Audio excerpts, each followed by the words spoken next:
अक्सर लोगों के दिमाग में कंफ्यूजन रहता है कि हमें एफडी में इन्वेस्टमेंट करवाना चाहिए या फिर पीपीएफ में। तो आज के इस वीडियो में हम आपको इन दोनों के बीच कंपेयर करके बताएंगे कि आपके लिए क्या सही है और क्या सही नहीं है। अक्सर लोगों के दिमाग में कंफ्यूजन रहता है कि हमें एफडी में इन्वेस्टमेंट करना चाहिए या फिर पीपीएफ में। तो आज के इस वीडियो में हम आपको इन दोनों में कंपेयर करके बताएंगे कि आपके लिए क्या सही है और क्या सही नहीं है। आमतौर पर पीपीएफ और एफडी मुनाफे या कहें लाभ देने में लगभग एक से माने जाते हैं, लगभग समान माने जाते हैं। दोनों लगभग एक साथ जो है ना आपको प्रॉफिट देते हैं। और इनमें जो मेन डिफरेंस होता है वो ये होता है कि पीपीएफ की जो मैच्योरिटी होती है वो 15 साल में होती है, जबकि एफडी में आप 1 महीने से लेकर कुछ सालों तक या फिर 5 साल तक या फिर 10 साल भी हो सकती है। अगर हम बात करें इनकम टैक्स की, अगर हम बात करें टैक्स छूट की, तो दोनों पर 80C के अनुसार छूट मिलती है। लेकिन याद रहे एफडी में 5 साल का लॉक इन पीरियड होने पर ही छूट मिलती है। मतलब एफडी में आपको मिनिमम 5 साल की जो है ना एफडी कराना चाहिए, तभी आपको इनकम टैक्स में छूट मिलती है। इससे कम ड्यूरेशन की एफडी पर छूट नहीं मिलती है। और एफडी पर मिलने वाले ब्याज पर भी टैक्स आपको चुकाना होता है, जबकि पीपीएफ पर मिलने वाले पैसे पर किसी भी तरह का कोई भी टैक्स नहीं देना होता है। यानी यह टैक्स से पूरी तरह फ्री होती है, पूरी तरह से मुक्त होती है। पीपीएफ पर आप 3 साल के बाद भी लोन ले सकते हैं, जबकि एफडी पर आपको कोई भी लोन नहीं मिलता है। पीपीएफ पर मिलने वाले ब्याज की अगर आप बात करें तो सरकार द्वारा घोषित होता है। सरकार घोषित करता है कि पीपीएफ पर कितना ब्याज उनको रखना है और यह चेंज होता रहता है। अगर हम करंट सिनेरियो की बात करें तो पीपीएफ पर आपको इस टाइम 7.6% के हिसाब से इंटरेस्ट मिल रहा है। एफडी पर भी ब्याज दर जो है ना साल दर साल बदलती रहती है, जैसे जैसे टाइम आ रहा है वो कम ज़्यादा होती रहती है। ठीक है, और अलग अलग बैंकों के हिसाब से जो एफडी का इंटरेस्ट रेट है वो भी अलग अलग होता रहता है। पब्लिक प्रोविडेंट यानी कि पीपीएफ अकाउंट आप पोस्ट ऑफिस में, state bank of India, Punjab national bank और कई सारी बैंक है, वहाँ पर निजी बैंकों में, प्राइवेट बैंकों में, गवर्नमेंट आप अलग अलग जगह पर जो है ना ब्रांचेस में आप खुलवा सकते हैं। और यह अकाउंट कम से कम आप 15 साल के लिए खोला जाता है। इसकी ड्यूरेशन जो है ना 5 साल के लिए और बढ़ाई जा सकती है, लेकिन इसे आप 15 साल से पहले बंद नहीं कर सकते हैं, एक्सेप्ट एक ही कंडीशन में कि जिसने ये इन्वेस्टमेंट किया है अगर उसकी डेथ हो जाए तो उसी कंडीशन में आप पीपीएफ को बंद कर सकते हैं।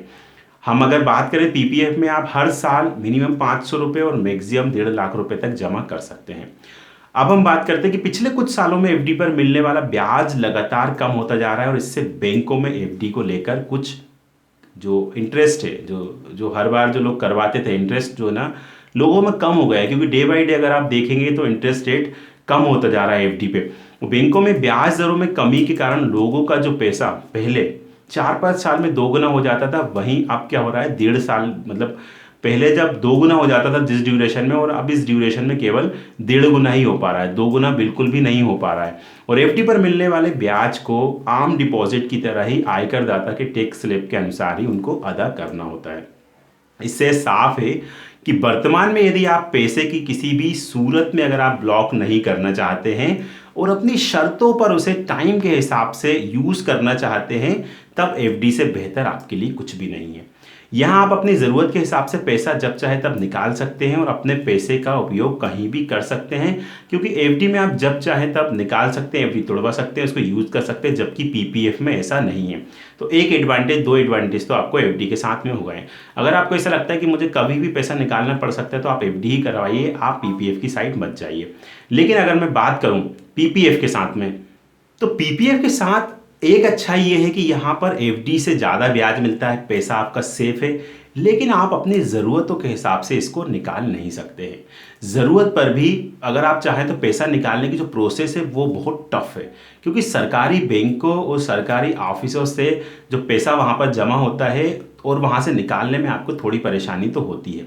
लेकिन यहाँ पर आपको फ़ायदा ये है कि पैसा पूरा मिलता है, ब्याज सहित मिलता है और आपके खाते में दिखता रहता है। और टाइम होने पर आप इसे, जब आपकी मैच्योरिटी हो जाए तो आपका एक लमसम अमाउंट जब आ जाए तो आप उसका यूज़ कर सकते हैं। तो दोस्तों अब यह साफ है कि पैसा लगाकर यदि आप कुछ सालों के लिए भूल सकते हैं, तब पीपीएफ से बेहतर कुछ भी नहीं है। और अगर आप इस पैसे का इस्तेमाल कभी ज़रूरत पड़ने पर करना चाहते हैं तब एफडी से बेहतर कुछ नहीं है।